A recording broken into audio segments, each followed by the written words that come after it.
18 days na lang mga kalahi at matatapos na natin ang ating 100 days devotion bago sa aking 47th birthday. Ngayon, nandito ako sa bakuran natin ng Templong Anitohan at ililipat ko na kasi yung aking sayote sa lupa. Pinausbong natin siya mula April 10 at ngayon ay, anong petsa na nga ba? 27 or 28 or whatever, kung anong petsa ngayon. But then, it comes to the point na gusto kong pag-usapan about yung pagiging kabiyak. Napakagandang istorya kasi nun na si Bathala at Amansinaya ay si Bathala at si Amansinaya sa alamat nating mga Pilipino, no. Si Bathala, siya yung Panginoon ng kalangitan, samantalang si Amansinaya ang Panginoon naman ng karagatan. Nung unang panahon wala pang lupa, no. Pero ngayon, merong isang diwata din, ang pangalan ay si Amihan o Ibong Adarna sa popular na alamat, na lumilipad sa kalangitan, sa gitna ng kalangitan at ng karagatan. Napapagod siya. So ang ginawa niya, ito, kinalabit niya si Bathala, yung kalangitan. Ngayon, wala siyang nakita. Pagkakalabit ni Amihan, nagpa-prank din, uso na ang prank nun. So prank niya si Bathala, so kinalabit niya, akala niya kung sino. So ang ginawa ni Bathala, dahil parang nagulat siya, nagising siya sa pagkakalabit ni Amihan, nagpadala siya ng kidlat sa karagatan. Wala pang lupa noon that time, di ba? So ngayon, nabigla si Amihan, si Amansinaya pala, si Amansinaya. Kaya ang ginawa niya, nagbato siya ng alon sa langit. So nabasa sa Bathala na nag-cause ng digmaan between karagatan at ng kalangitan. Sa kanilang pagdidigma, lumitaw ang lupa na kung saan nakapagpahinga ngayon si Amihan. At dahil doon, pinayapa ni Amihan yung away na sinasabi na siya lang daw yon kasi gusto lang niya magkaroon ng lupa. So alam ni Amihan na ano ang paraan kung paano maglikha. Take note of that. Take note of that. Na prank ni Amihan, sina Bathala at Amansinaya. So from that prank, nagkaroon ng gulo, nagkaroon ng digmaan. Pero out of that commotion is nagkaroon ng creation at nagkaroon nga ng lupa. So tahimik na ang langit, tahimik na rin ang karagatan at payapa naman na nakapagpahinga sa lupa si Amihan. Ngayon, habang namamahinga siya, ay merong puno na tumusok sa kanya. O dahil kasi umusbong may umusbong, no? So, nagambala din si Amihan. Sa galit ni Amihan ay tinuktok niya ng tinuktok yung puno na yon. At pagka biyak, nakita doon si Malakas at si Maganda. So from that story, simple story na kinuwento sa atin ng bata tayo, I think sana na ikukwento pa rin siya, no? Na ikukwento pa rin siya na maalala natin na out of commotion din nagkaroon ng tao. So tayo bilang tao ay nandoon sa isang puno ng kawayan, malaking buho, no? Buho ng kawayan na nasa kabilang bahagi si Malakas at nasa kabilang bahagi ay si Maganda. Ito ay kwento na maari nating ilahad sa mga tao na maaring ang ating samahan, pagsasama o relasyon ay nagsimula sa chaos, nagsimula sa kaguluhan. At mula sa kaguluhan nito ay maaari tayong makalikha ng mga bagay-bagay, no? It is the desire that we have, that we are being troubled. And upon obtaining our desire, we obtain peace also, ng kapayapaan. At sa bawat tao ay may kabiyak. Ibig sabihin, merong kapartner o tinatawag, sabi nga nila, soulmate or twin flame or whatever, kung ano man yung mga modern terminology. Pero sa atin, no, meron tayong kabiyak. Dito, bilang isang relihiyon, no, or tayo bilang Pilipino, meron tayong katutubong relihiyon, no, na anituhan. So, dumarating sa punto na ang isang simbahan ay nagkakasal ng mga mag-asawa. Pero nagkaroon kasi ng katanungan, ano ba ang paniniwala natin sa kasal? Tumitibay ang aking paniniwala na ang kasal ay dapat sakop ng gobyerno dahil um, sila ang naglaan ng batas na ang pamilya ay sagradong institusyon. Pero ginamit nila ang sagradong institusyon, so ibinahagi ng gobyerno ng pamahalaan ng Pilipinas ang kapangyarihan sa mga simbahan. Ngayon, ang mga simbahan ngayon ay mayroong mga patakaran sa pag-aasawa. Ilan ba ang asawa? Maaaring sinasabi na pwedeng polygamy o yun yung unang panahon na paniniwala natin ng mga Pilipino at sa mga kapatid nating Muslim ay ganun pa rin na sila ay polygamous na hanggang 4 na asawang babae kung ikaw ay lalaki. Pero kung pagbabasihan natin ang ating alamat, itinuturo nun na ang isang mag-asawa ay dapat nakapako lang sa isa dahil sa magkabiyak na bunga, ika nga, no?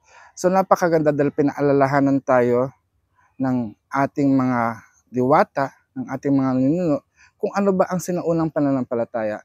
At pinakikita rin ng istorya nito na magkaroon na we should be happy. Minsan nagpa-prank dahil kasi si amihan o yung equivalent sa Christian God na Holy Spirit, no? Si amihan, pranker din, masayahing tao. Although, doon napapagod din sila sa kanilang gawain. Kaya gumagawa sila ng paraan paano palitawin ang kapahingahan. It might be on warfare, on battle, on digmaan. Kaya nga minsan kailangan makita natin ang end result ng digmaan. Will the war destroy everything, or will the war creates a new thing? Sa mga pinaglalaban natin ngayon sa buhay, maraming tumutulig sa atin. Maraming ayaw sa ating gusto. Na gusto nila ay kontrolin tayo. Pero ito nga yung naging point natin kung bakit natin itinayo ang Luntiang Agama, na itatag natin ang Hilot Academy of Binabaylan, na itatag natin ang Bahay sa Adtala, at na itatag natin ang Templong Anituhan ng Luntiang Agama, na kung saan we are autonomous, na meron tayong sariling kapangyarihan at sariling kapasyahan, na meron tayong sariling patakaran na pinaiiral sa ating templo, no? Sa ating samahan, sa ating relihiyon na tinatawag na anituhan. Kung tayo may sariling karapatan at kapangyarihan na nakasalig sa katutubong pananampalataya bago dumating ang mga Hindu, Buddhist, Islam at Kristyanismo. So totoo na una ang Islam, pero mas nauna sa Islam ang Hinduismo at Buddhismo sa Pilipinas, no? Bago pa umabot yung bagong sibilisasyon, no? Pagpasok ng bagong henerasyon o yung AD o Anno Domini or after death of Christ na sinasabi, dumating na sa sibilisasyon natin sa ating bansa ang Hinduismo, no? Hinduismo at Buddhismo. At pagdating ng 11th century, doon naman pumasok ang Islam sa atin. So nauna ang mga Muslim sa ating bansa bago ang Kristyanismo. So bahagi siya ng kultura. Pero that time, no, mas mabuti talaga yung mga Muslim kasi hindi naman sila natuto silang, dahil kasi nga ang Islam ay relihiyon ng kapayapaan, that they don't colonize our country, or they do not force people to believe in their religion, but people were converted to Islam because of their actions, no? Dahil mabubuting tao ang mga Muslim. Remember, pumunta sila, ayon sa kasaysayan, isa lang pong trading system o mangangalakal sila. At dahil sa kanilang pangangalakal ay nakakapagbahagi sila ng kanilang pananampalataya na nagustuhan naman ng ating mga ninuno, no? Kaya nagkaroon ng mga tribong lumad na kung saan ay parang they stand each other, parang sila'y nag-exist, umiral sila ng mapayapa sa isa't isa na hindi nagkakaroon ng pagtatalo-talo. Pero nung nagkaroon lang ng mga Kristiyano, ay doon nagkaroon ng paninimula na nagkaroon ng first conversion at pagkuha ng mga lupain. But in the olden days, no, hindi po natin alam. Alamin natin sa kasaysayan, I know there are still part of Mindanao na ang mga katutubo at mga Muslim ay mapayapang umiiral sa isa't isa. So, ganun din sana sa atin. Ang dahilan ng buhay ay pag-ibig at pagmamahalan. Maaari nagsimula sa sigalot, pero kinalaunan tayo ay naging mapayapa. At dahil doon, nagkaroon ng buhay. At dahil sa may buhay, tayo nagkaroon ng kaunlaran. At sa kaunlaran natin, tayo lumigaya. Ito yung hinihiling ko na paalala sa aking sarili na in every trouble, okay lang yan. Kasi it is a process of creation. Tulad ng pagkilos, hindi lahat ng ating kinikilos ay magtatamo ng mabuting resulta o hantungan. Sa ating pagkilos, maaari tayong masugatan, maaari tayong masaktan, pero sa katapusan nito ay kaginhawaan naman. Walang trabaho na hindi ka mapapagod. Lahat ay kailangan mapagod. Kasi nga, ang mga diwata napagod din. Ang mga diwata nagalit din, no? It is just like us, or even God of the Bible, no? Nagagalit din siya. So, wala tayong kaibahan sa karakteristik ni God. Yun lang, tayo ay limitado ang ating pag-iisip. Ang nakikita lang natin is sa ating pangsariling katauhan lang. Na most likely, yung lower self natin, yung physical, emotional, at mental, yun lang ang nasasakupan natin. If we go beyond our lower self, ay makikita natin ang higher self. Doon natin masisimulan na makikita na, ito pala ang mundo natin. Aside from this physical world, is mas malawak pa. Mga scientists nga, di ba? They explore the outer space. They are exploring the moon. They're exploring different planets. But within ourselves, we can go beyond our physical realms. Pwede nating lagpasan at pwede tayong maglakbay sa dako paroon na hindi pa natin nakikita. Pero kung ikaw, no, yung mga naghahanap sa kanilang sarili, huwag mo lang hanapin sa iba. Tumingin ka lang sa loob. Tingnan mo ang iyong sarili. Look within, not without. For without, you cannot see what you seek. So sana mga kalahi, itong mga video ko ay makatulong na makita nyo at masumpungan ninyo ang inyong sarili, no? Tapos meron kasi nagtatanong, Apo, bakit hindi ka nagla-live? Apo, bakit hindi ka nagtataro reading online? Hindi ka nagtatawas? For me, gaganpanin ko ang tungkulin ko bilang binabaylan. So bilang binabaylan, nangangaral din po sila, no? Nangangaral po sila ng katwiran kung paano po mabuhay sa mundo. Although, kung ano yung sinasabi ko, hindi naman perfecto.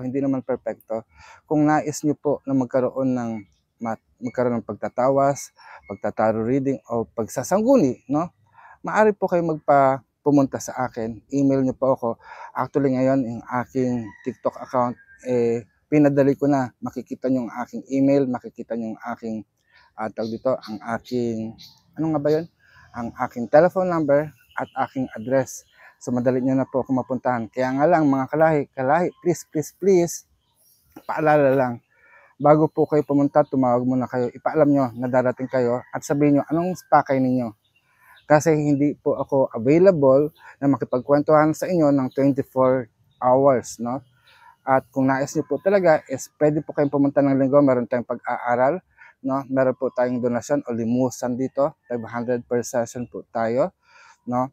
So, siyempre may kasama po kayo, so bawat tao 500, so ibig sabihin, doon po lang tayo kumikita, dahil kasi wala naman tayong trabaho, at full time po tayo sa paglilingkod bilang Hilat Binabaylan, so meron din tayong gamutan, etc. At patungkol naman sa pagtatawas, pwede ba nating tawasin ang tao nang walang pahintulot? I think ito yung binabalik natin sa templo na magkaroon tayo ng kapahintulutan.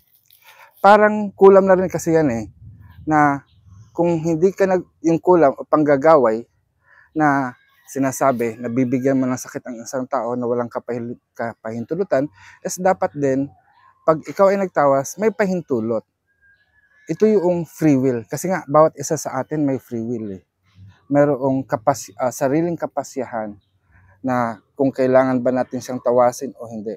Kaya yung ginagawa ng ibang manggagamot, maaring trip nila yon o maaring kagustuhan nila yon, pero hindi po siya nakakatulong na, paano ba? Hindi siya nakakatulong sa isang tao.